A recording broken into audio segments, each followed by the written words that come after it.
everyone. Welcome to Health Live at Seniors Today. We are delighted to welcome here Dr. Raghuram Sekhar, who is a senior vascular surgeon, and he is head of vascular surgery at the Kokilaben Dhirubhai Ambani Hospital in Mumbai. Before I welcome him, I'm going to introduce him. Dr. Sekhar leads one of the most comprehensive vascular health programs in Mumbai. He is among the most experienced clinicians in the city for the treatment of complex vascular diseases and has been accredited by some of the most prestigious international institutions. With around 30 years of experience in surgery, including 18 years dedicated to vascular surgery, Dr. Sekhar has, as I mentioned, he's trained internationally. He is accredited and in both open surgery and endovascular surgery techniques for managing vascular diseases. He's a national award winner, Government of India in 2009, and has mentored several trainee vascular surgeons in India and abroad. He has delivered over 600 national and international presentations and has more than 60 publications to his credit. He served as editor-in-chief of the Yearbook of Vascular and Endovascular Surgery in 2016, 2018, and 2020, and is a member of the editorial board of the Indian Journal of Vascular and Endovascular Surgery.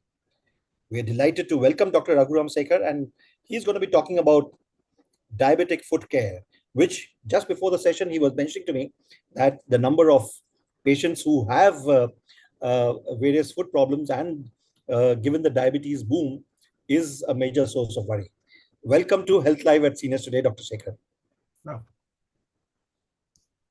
So good evening, everyone. It's a pleasure to be here. Let me start by sharing my screen. As Doctor is getting his presentation ready, do remember that this is being recorded on February 28, 2026. So in case you do access it 2 years later, do keep a track of what are the recent developments in medical science. Do note this is being recorded, and you can watch the recording on Monday evening. And all the presentation the doctor is making, I'll be taking questions later.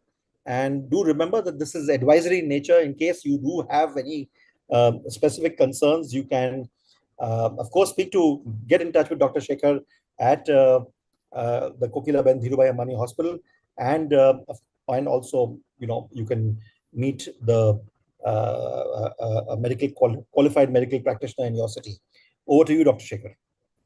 Yeah, thanks. So today I'll be discussing over the next 20 odd minutes about diabetes and foot problems.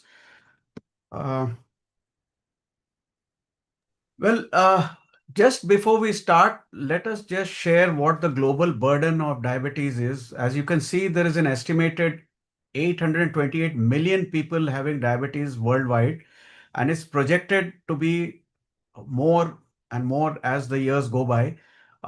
To put it roughly, about 1 in 9 adults globally are affected by diabetes. And if you see Indian data, well, the recent studies have placed India about the numbers to be about 90 to 212, anything between this figure in millions, with people who are suffering from diabetes. This makes us about the second highest country with diabetic population after, of course, China. But what is important to note is that there is a key difference in diabetics who are in India as opposed to the Western nations. In diabetes in India strikes at a much younger age than in the West, and our Indian patients have a far lower BMI, meaning that our body weight is much lower. So generally, traditionally, we say if you're overweight, you're more prone to diabetes. Well, in India, even those who have a much lower body mass index are unfortunately victims of diabetes as compared to the Western world. So if you come to the India focus, which is basically what we should be discussing today, it is it is a sad statement that I'm making, that India is facing some kind of an unrelenting epidemic of diabetes, and the future is going to be worse. One might often ask, why is it India? Well, there is a rising obesity. Our lifestyles are becoming more and more sedentary due to Swiggy and Zomato and all these other things which have crept into our life. And of course, something which we can't really avoid, which is a genetic predisposition to diabetes that we as Indian South Asians have. But then the next question which arises is, why do we talk about the diabetes foot in particular as a separate topic in this when we talk about diabetes? Why the foot? Well, to start with, we all know that that foot is what supports our body. It absorbs the impact of locomotion. So when we walk, every step that we take, the foot is being pounded by our body weight. So if we assume that a normal patient or a normal human being walks about 10,000 steps daily, then that would come to about, in a 70 kg person, come to about 120 tons of pressure, which is borne by the foot every mile of walking that we do, which would again be calculated as each step puts about 150 pounds per square inch of pressure on our soles. That's a huge amount of pressure that our soles are bearing every time we walk. So you will realize with this how much our foot is actually facing this kind of shearing stress every time that we walk.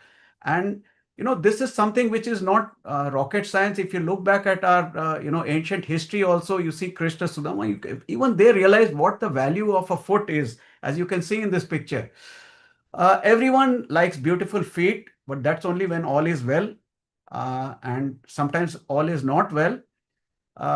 There is some disturbing data which I'm sharing with you, which is that about 15% of diabetics are bound to experience some kind of a foot complication. So of 100 patients who have diabetes, approximately about 15 of us are going to have some problem or the other in the foot during our lifetime. Now, if you actually see the number of diabetics in our country, then that 15% is a huge number. And unfortunately, there aren't many people who are actually experts at treating this or really are interested in, treating diabetic or are qualified or trained in treating these diabetic foot problems. And what is the most feared complication? The most feared complication, if you have a problem in a diabetic foot, is amputation, which is loss of limb. And if you see data, about 70% of all non-traumatic limb amputations, so about 70% of all non-accident or injury cases who are losing their legs in India are due to diabetes and its complications. So that's again a very startling figure. Uh, and if you see this slide again, 85% of these 70% who are losing their legs due to diabetes, 85% of them, the story just starts with a small, innocuous, harmless looking foot ulcer, commonly due to a shoe bite, right? So all the problems actually start off with something which is very often disregarded, that is, oh, it's just a shoe bite. 85% of these disasters or amputations that we see are preceded by a small shoe bite or what we call a foot ulcer. So then the next question comes that why is it that diabetics have a foot problem more as opposed to the others? Well, in the next couple of slides, I'll explain to you why diabetics have more foot problems than non-diabetics. Well, if you look at this slide, you see the three corners of the triangle. And if you look at them, there are three words that I mentioned. One is neuropathy, neuro meaning nerves, right? So one is neuropathy, one is angiopathy, and one is immunopathy. So let's dispose of the immunopathy part first. So immuno meaning immunity. So diabetics have a very low immunity, so they catch infections fast. The ability to fight infections, ability to heal, all that is hampered because they have some kind of a paralyzed immune system due to the tissue being persistently loaded with high sugar. Then is neuropathy, as you see on the top. Neuropathy means there's a problem in the nerves. Now, nerves in our human body are three parts. We have the sensory nerves, which supply us sensation. We have the motor nerves, which actually make our muscles, move in a synchronized way, which is what leads to our, foot being what it is. The shape of our foot and the mechanics of the foot are controlled by these motor nerves. And then you have these autonomic nerves, which make our foot, one of the functions of the autonomic nerves is to make our feet sweat. So sweat is a normal, natural emollient or a kind of a moisturizing lotion that our body emits to our feet. So in neuropathy, all three of these aspects, and I'll discuss with you in the next couple of slides, sensory, motor, and autonomic, all three go for a toss. And then there is angiopathy, meaning the blood vessels start getting clogged up. So these three things, neuropathy, immunopathy, and angiopathy, are the bane of all patients with diabetes, and which is why we get more of these issues in diabetic patients. So just look quickly at this. So if you have some kind of a poke on your sole, then in a normal patient, what you see is the sensation is perceived quickly and it goes to our brain, and then our brain says, okay, so there is a thorn or there is a stone inside your shoe, and we kick quickly. It gives a feedback to the body, move your foot away from the dangerous place. In a patient with diabetic neuropathy, there is a decreased perception, right? So the same thing which you perceive quickly and withdraw, it is not perceived in a diabetic patient. So that warning signal or the security alarm that you get in a normal patient's foot is is basically damaged, and so functions to a much lesser efficiency than in a normal diabetic patient. And so our foot becomes vulnerable because the sensation in our feet are numb. And so we are not warned about any kind of, minor trauma or injury to the foot. So how does this translate into real life? So what meaning that if your foot has less sensation, how does it translate into danger in real life?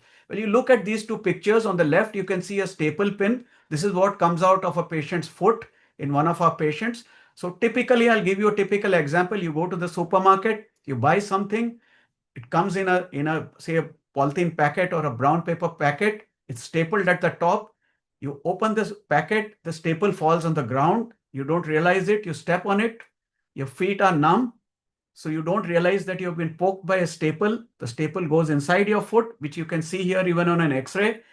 And then a couple of days or maybe a week, suddenly the foot starts swelling and there's pus discharging and there's fever, and you get an X-ray and you find the staple pin has gone inside. So the sensation in the foot is protective for us.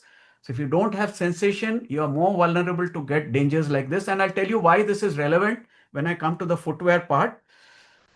Okay, see this patient, another thing which has happened, the feet ache a lot when you get sensory neuropathy, or when the nerves start dying and sensation starts going down, you get a severe burning in the feet. I'll show you pictures of that. And what the patient does is that says, I'm having aching, and puts a hot water bottle. Now, what happens when you put hot water bottle on the foot?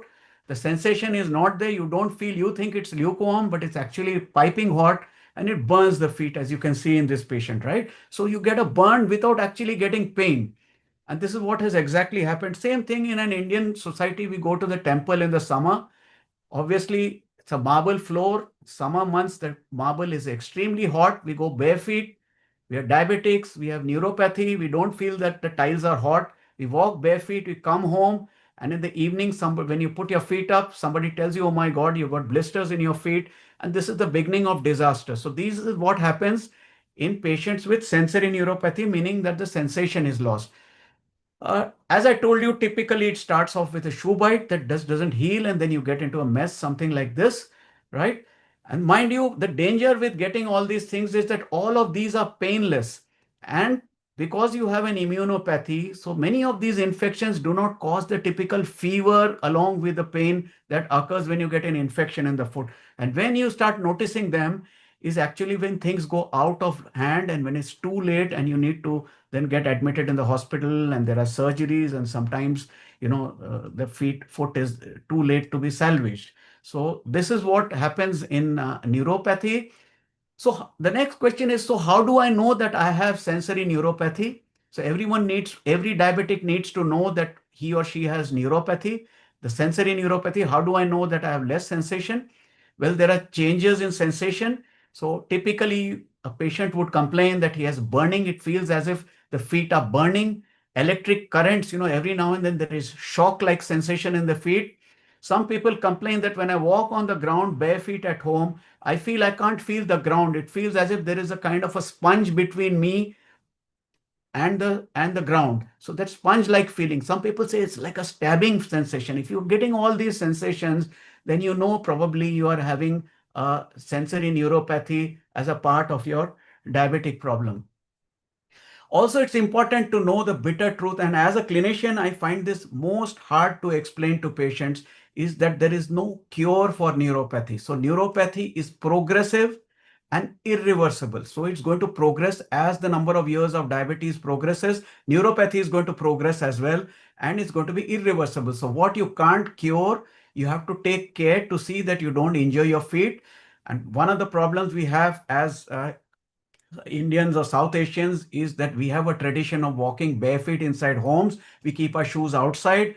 And many of the disasters that we see in our feet are due to barefoot walking inside the house. Unfortunately, that's part of a social custom. And so we must be wary about that. I'll come to that when I talk about shoes. What about motor neuropathy? You see this picture on the left. This is a beautiful foot where you can see the nice arch. But as the nerves get damaged, the foot changes its shape and it becomes what you call a foot at risk, which you can see on the right.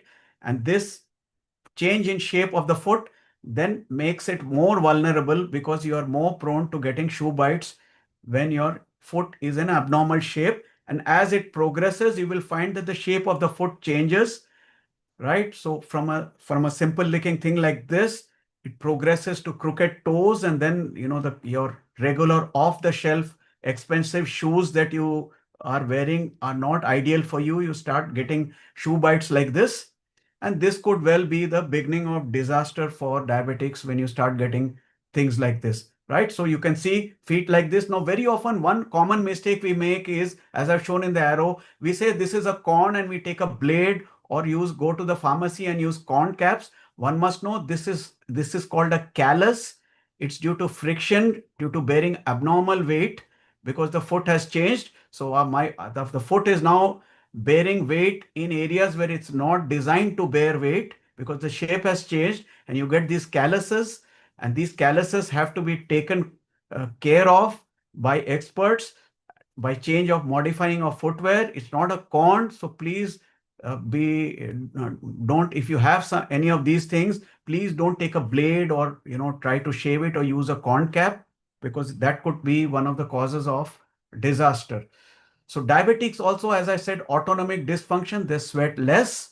So when you sweat less, sweat is a normal emollient, so the feet become dry, and as you can see, if the feet become dry, they crack, and becomes a portal for entry of bacteria. And because you have immunopathy, the immunity to fight against bacteria is not there. So the feet crack, they get infected, and the disaster strikes. Right. So this is one way, one of the 3-4 ways in which diabetic neuropathy affects the foot. Right. So some people ask, why do my feet swell up? So why do feet swell up in diabetes?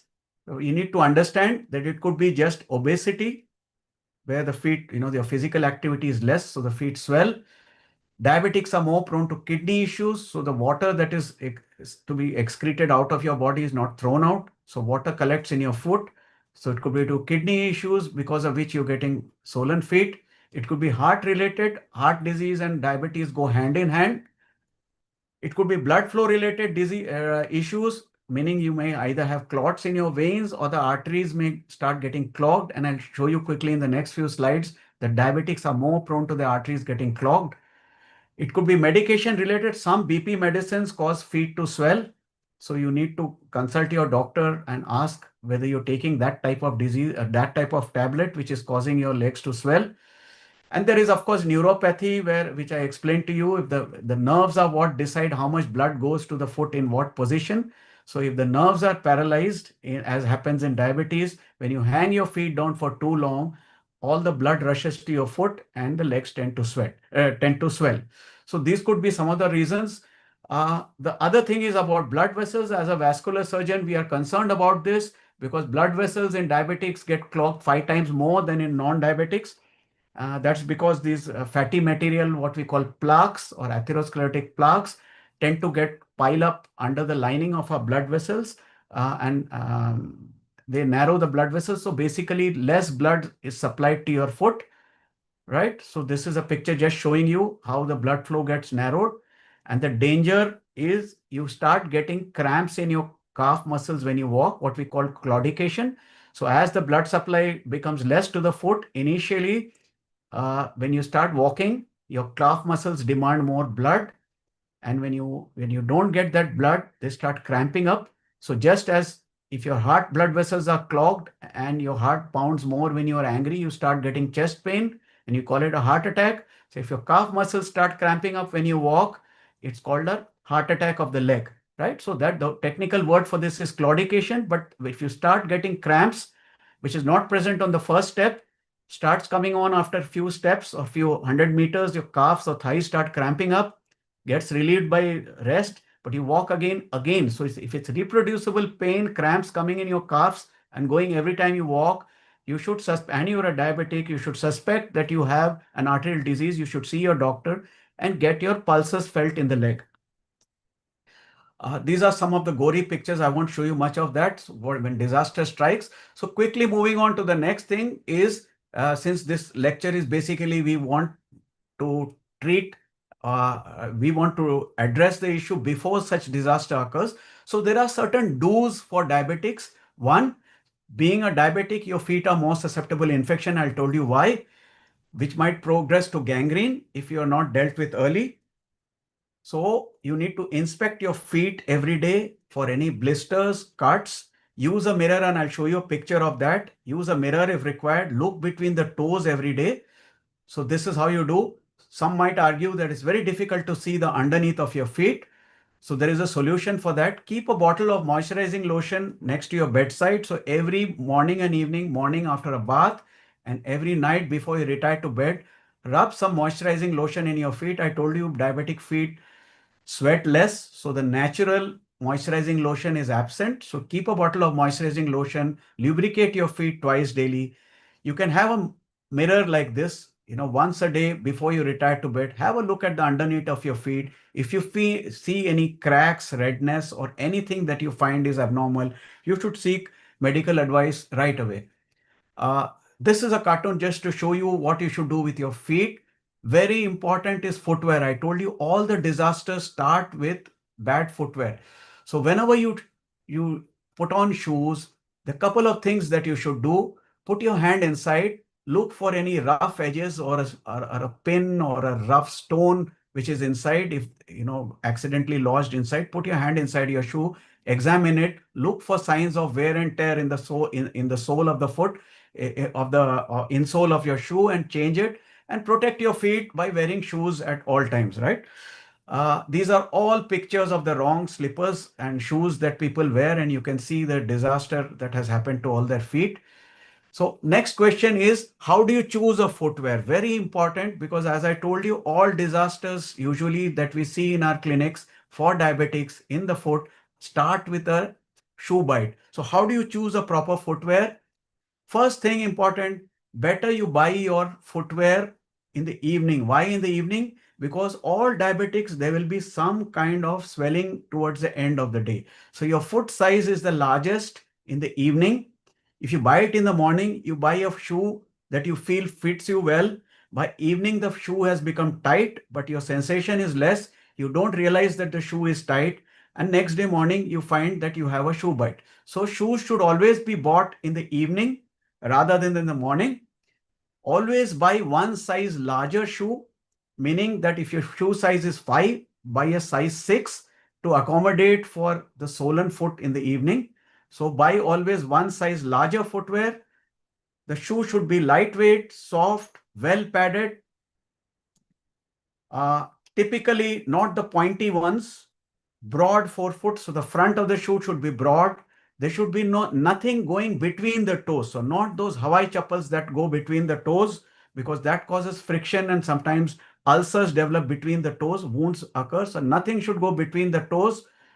It should have not the tight fitting ones, but the shoes should have laces or adjustable Velcro rather than the elastic ones. I'll show you pictures of them. And from time to time, you re-evaluate the suitability of the shoe regularly. And if it is worn out or if there is a problem with the shoe, please replace it sooner rather than later. After disaster strikes, then it's too late for you to change your footwear. These are pictures. Typically, as you see, either the Velcro one, soft, and If you wear a shoe and you don't have a wound, then you buy one size larger and always with laces. And remember, always with socks. You don't wear shoes and sandals without socks because you're buying a shoe which is one size larger. You don't have socks.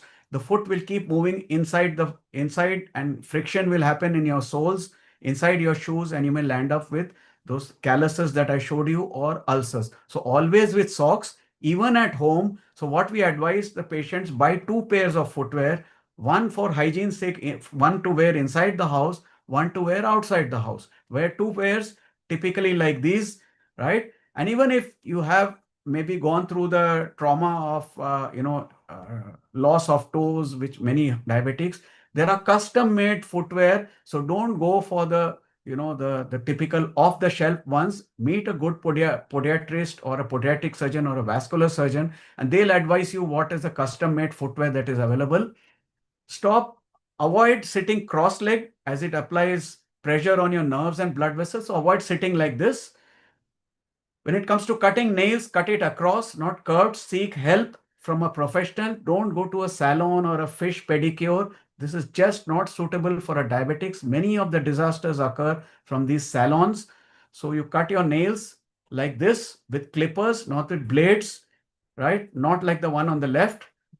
And you visit your physicians regularly. Get your feet examined at least once a year if you don't have a problem. But if you have a problem and you find things are not okay with your footwear, see your physician right away. Don't go by the rule of 1 year, but generally once a year. If you're a diabetic and you're not having a foot problem, please insist on your physician looking at your foot, right? And when you see what the physician will look at, these are the pictures I've shown you, what they should be looking at. They'll apply a tuning fork on your foot to check whether you have vibration sense, because vibratory sense is the earliest sensation to be lost. When you start getting neuropathy, they will tickle your sole with a monofilament. Always check the pulses, right? So make your doctor insist once a year for your doctor, please check my pulse, see that my blood vessels are healthy, and your doctor will check for any sort of infection that he or she might note, right? Don't go by half untruths. If you have a wound or something not okay, don't surf the internet and search for these kind of unverified untruths. The internet is full of these quackery. Don't go by these untruths that are peddled on internet. And I would advise you to go through the 3 cartoons that I have put before you. One, if you feel your feet ache and you want to soak your feet, better avoid it. But if you need to clean your feet, check the temperature of the water, preferably with the elbow of your hand or with your fingers. Check that it's lukewarm and not piping hot, because sometimes what you feel with your feet as lukewarm is actually very, very hot and you might land up burning your feet. So check the temperature of the water. Please don't perform any kind of bathroom surgeries like cutting your corns with blades or things like that. And don't apply caustics like corn caps. Smoking is a strict no-no. And as I said before, no Hawaii chappals, meaning nothing, footwear is the cause of most of the disasters that occur in diabetics' feet. So get your proper footwear, wear it with socks, avoid smoking, don't apply corn caps, don't soak your feet in hot water, right? And generally keep your sugars in control and see your physicians regularly. So that is in a gist about diabetic footwear. I told you why diabetics are more prone to foot problems and how you can look after yourself by being just vigilant and aware that there is a problem which you can't really wish away. We save legs as vascular surgeons, we save legs, but all of this costs. So why spend money when you can prevent? Prevention is always better than actually landing up with a disaster like this and paying a price. Thank you very much, and I'd be happy to answer any questions that Thank you. anyone would have. Thank you very much, Doctor. Thank you very much for a very detailed presentation. We have a few questions that have come in. Some have already been addressed by you. Yeah. We have a question from Mr. Arup Debarma. He says, since recent 1.5 years, I've been feeling feet burning at night. I thought it was prostate gland, but last year I cross-checked in the hospital. He's named the hospital, but I'm not going to name them. Mhm. And they found nothing with the prostrate. Mm. Nowadays, I cannot even wear shoes for a long time. If then the burn starts from evening, I'm not diabetic. I was a sportsman, seriously, not Mhm. habit with junk food. I'm 64. What should I do? Well, diabetes is one of the reasons for neuropathy. There are other reasons for having this burning feet. So there could be other reasons for neuropathy. What I would suggest is to see a good neurologist in your city or your town. And there are a couple of tests starting with a EMG. Now, there is a good clinical examination and EMG nerve conduction studies which are done. And there are good drugs to address this neuropathy. You obviously have some form of neuropathy. Diabetes is just one common major cause of neuropathy, but there are other reasons why you can get this burning feet and neuropathy. So I would suggest you see a good neurologist, and there are good drugs to address this problem. Right. Thank you. We have a question from Hina Mehta who asks, is BP medicine a cause of crack in the foot and thumb? No, BP medicines is not the cause of the crack in the foot and the thumb. BP medicines, there are some drugs such as amlodipine, which are under the category of vasodilators.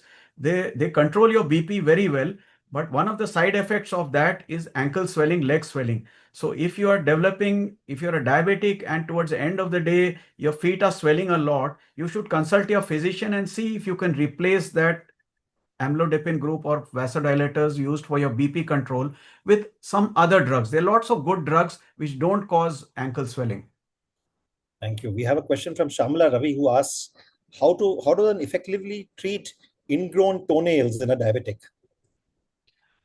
Well, ingrowing toenails is it is the beginning of disaster if it's inappropriately treated. Diabetics do get ingrowing toenails, and many of the patients we see in our clinics have undergone some kind of half-hearted surgery. So ingrowing toenail in a diabetic patient has to be treated by an expert. So what I would suggest is you go and see a vascular surgeon or a podiatrist or a podiatric surgeon, and they will be the best person to advise you. Sometimes there is a small kind of outpatient surgery which is done under local anesthesia, sometimes as a daycare, and you can cure that condition. But don't take it lightly. An ingrowing toenail is very often the beginning of disaster in a diabetic. So treat it very seriously and see the right doctor. Right. Um, there's a question from Meena Goyal. Doctor, मेरा diabetes मेरे पैर में नाखून भूरे होने लगे हैं, क्या शुगर के कारण की वजह से? आपके आपके नेल्स भूरे हो रहे हैं, उसका कारण, एक कारण हो सकता है आपको फंगल इन्फेक्शन हो रहा है। डायबिटिक्स में फंगल इन्फेक्शन नॉर्मल पेशेंट्स के कंपैरिजन में ज़्यादा होता है। तो आपके अगर नेल्स भूरे हो रहे हैं तो आपको एक डायबिटोलॉजिस्ट से मिलना चाहिए। उसके लिए अच्छी दवाइयाँ हैं, कुछ गोलियां हैं और कुछ टॉपिकल लगाने की ऑइंटमेंट है, और उससे काफ़ी हद तक ये क्योर हो सकता है। तो आपके नाखून अगर भूरे और आप डायबिटिक हैं तो आप मेरी राय है कि आप कोई अच्छे डायबिटोलॉजिस्ट से मिलें और उनको बताएं, और या तो आपको अगर डायरेक्ट एक्सेस नहीं है, डायरेक्ट कम से कम डर्मेटोलॉजिस्ट को दिखाएं, और चांसेस है कि आपको फंगल इन्फेक्शन है जो कि पूरा क्योरेबल है। Right. Thank you. We have a question from Aban who asks, what is the reason for, I know it's not dealing with with this subject, but what is the reason for cramping in calf and feet? Is there any link um, to Uh, there are restlessness or whatever? so there are two types of cramps. One is cramping on walking. Now, cramping on walking, which is not there on when you're not walking, is related to arterial disease. As I told you, it's like a supply and demand. If your arteries are narrow, when you walk, the muscles demand more blood. You don't get the blood, so you have leg cramps. So that is arterial. If you're getting cramps more towards the evening, more towards the end of the day, then in diabetics, we see a lot of that. That could be related to either a problem in your veins, maybe your physical activity is less than what it should be. It could be due to dehydration, so you should be taking more fluids. But also, it is part and parcel of neuropathy. So you need a proper clinical examination, and there are good drugs to treat this. This cramps more towards the end of the day, in the evenings, especially waking you up in the night, uh, is very commonly seen in diabetics. Restless leg syndrome is something which is seen in diabetics, but also seen in a host of other kind of conditions, including thyroid disease, and those who take excess of caffeine, those who are highly stressed, even in young people without diabetes. So if you're a diabetic and you're cramping, you should actually find out what is your lifestyle. Many of these are obesity related and related to lack of physical activity, and the fact that your sugars are not controlled. So if those factors are controlled and still you're cramping, then there are lots of good drugs that your doctor will give you. Remember, as a diabetic, you should not go to a pharmacy and pick up any painkiller. Most of the commonly, prescribed drugs for pain, the what we call NSAIDs, the ibuprofen or the diclofenac group of drugs, which are available over the counter, they are nephrotoxic, so they do damage the kidneys. And as I told you, kidneys are susceptible end organ in all diabetics. So if you're having cramps and you find they're sufficient to cause you a disruption of your day-to-day life, you should see a doctor and get only the painkillers which are prescribed and safe for those with diabetes. That only, once you show and the doctor is sure it's not due to a clogging of your arteries or some other problem, there are good drugs now which are safe in those whose kidneys are compromised, or especially in elderly. uh, I would advise you to avoid this over-the-counter medicines. Instead, see a diabetologist. Be sure that there is no kind of organic problem, and then you get prescribed. There are good drugs now for these night cramps. It's a very common thing, right? Most of the time, it's innocuous. It's part and parcel of the chemical issues that happen in all diabetics, and they can be treated very effectively, provided you are diagnosed as having a kind of a cramp due to some kind of a chemical issue rather than an organic disease like a blockage in the artery or something else. Right. Doctor, we have two questions. One is a very basic one from Mr. S.K. Shukla is which doctor does one visit for checkups? And then I know there are vascular surgeons in big cities like Mumbai and Delhi and Bangalore, etc. But otherwise, who does one in smaller towns? Who A does one go? physician, a physician who deals with diabetes, any physician, an MD physician who deals with diabetes. In fact, what we actually suggest is that even in the smaller towns, go to your local practitioner, because we go all over the country, and we are actually in the process of teaching our general practitioners. We are so many in number in India that it's virtually impossible for every single person with diabetes to actually have access to the endocrinologist or the vascular surgeons. So to start with, you visit your regular general practitioner, and what you could do with the knowledge that you have gained from this talk is to ask them to examine your feet, feel your pulses, and do your basic diabetic workup, right? And then if something comes out of that, then you can probably go to the next level, which is to a MD physician, or if you have a endocrinologist, that is doctors who deal with sugars and other hormonal disorders, then you could probably, if you're in a larger city, you could probably then see an endocrinologist, right? And as vascular surgeons, probably we get referrals in a screened manner after all the other typical diabetes sugar related things are sorted out. Then probably the endocrinologist will be the right person to screen and tell you that this is the right time for you to see a vascular surgeon. Doctor, the question that I've received is that, Doctor, my HbA1c has been under control for the last 4 years. Is there still a problem that I could face with a diabetic foot? Yeah. So this is actually a very good question. There is a kind of generally when we talk to patients and they come with foot problems, when we tell you it's related to your diabetes, the first thing they tell you, doctor मैं मेरा तो HbA1c एकदम perfect है, मैं sugar भी मेरा 180 से कम है. So the sad part about diabetes is that neuropathy is, it's not that you control your sugars and the neuropathy doesn't happen. Neuropathy happens, unfortunately, in almost 75% of all Asian population of diabetics, irrespective of your sugar being controlled or not. The only thing that sugar control does is it slows down the progression of neuropathy. So you can have if you are a diabetic, very often we find, we ask the question, we see a foot problem, we ask the patient, आपको diabetes है क्या? So they say नहीं है, मेरा sugar normal है. Then we dig them and they say normal है मतलब मैं दवाई लेता हूँ उसीलिए normal है. So we tell them आप diabetic हो, you are not normal, you are not a non-diabetic, आप दवाई ले रहे हो इसीलिए आपका sugar normal है. So you are a diabetic.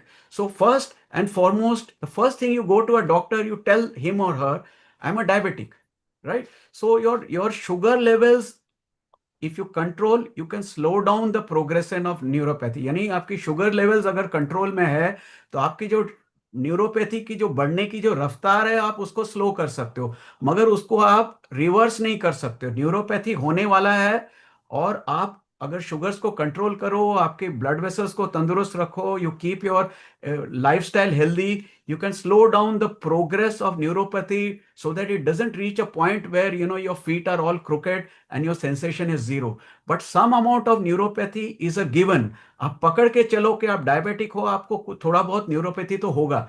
तो कुछ होने से पहले you take care, look after your feet, and don't wait for disaster to occur before you actually see a specialist. Great. Thank you very much, Doctor. You've answered quite a few questions and a very detailed presentation that you've made. We've had a few sessions on diabetic foot in the past, and I think clearly we should be doing more of these on a regular basis, given given the extent of the problems that exists in this country. Yeah. Thank you very much once again, Dr. Sekhar, for this session, and thank you to the team at Kokilaben Dhirubhai Ambani Hospital to facilitate this. We will be back once again next Saturday at 5 p.m. for another session of Health Live at Seniors Today. Thank you very much. Thank Have you. a great weekend, and thank you again once. Thank you. Thank you. Thank you.